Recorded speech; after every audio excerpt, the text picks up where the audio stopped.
Hillary Clinton, about to clinch the Democratic presidential nomination, rallied with supporters Saturday in this California farm town. But the real party occurred in nearby Los Angeles, where thousands of young voters gathered to see their hero Bernie Sanders.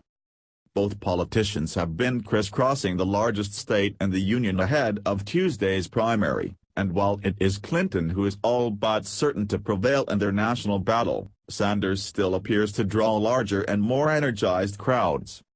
The stark difference: Clinton speaking to hundreds in a high school gymnasium in Oxnard, Sanders inspiring thousands at the Los Angeles Coliseum, highlights the challenges of a candidate who turns towards her head-to-head battle with Donald Trump with only tepid support from many Democrats.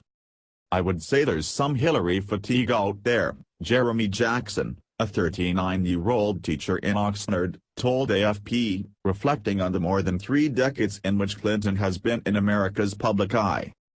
"Plus, people don't like a common-sense approach. They want extreme.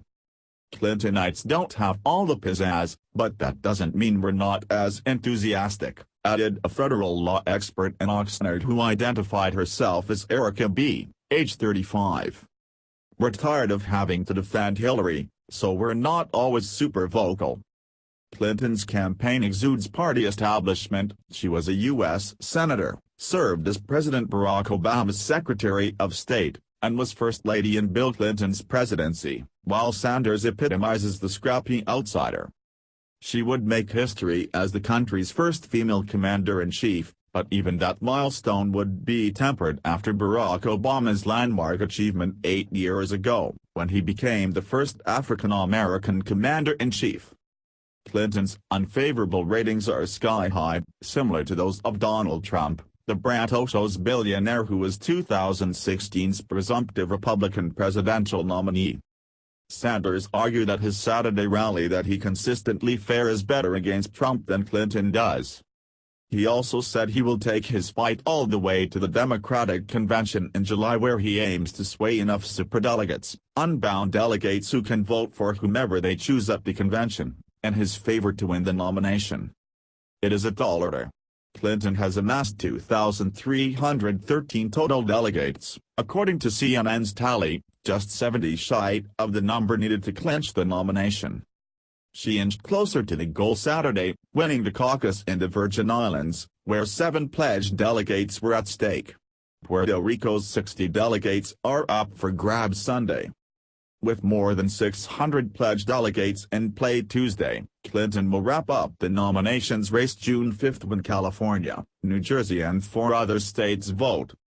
So why isn't there a swell of support for one of America's most respected women? Sanders listens to us. Shannon Fressauer, a paralegal from Los Angeles who waited in the steamy sunshine to get into Clinton's Oxnard event, offered an answer.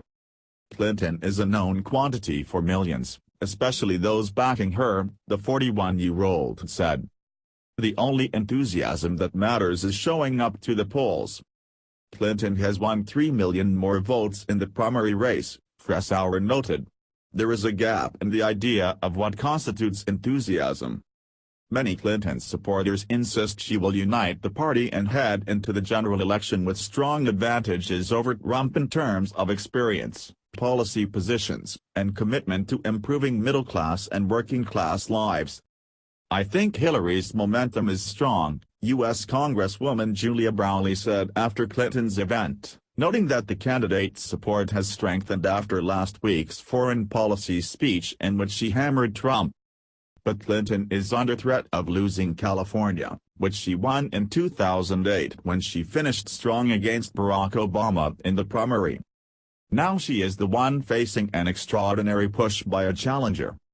Sanders backers are firm that if Clinton prevails, she will need to win over skeptical Democrats and independents.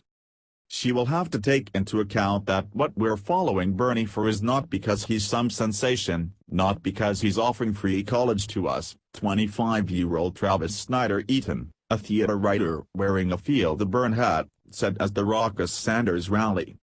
"He listens to us." Others are more forceful, stressing that there is a patina of disingenuousness about the Clintons. But when faced with the prospect of President Trump, they turned pragmatic. "I have to believe that Hillary is better than Trump, and because of that I'll vote for Hillary in the general election," said television producer and Sanders.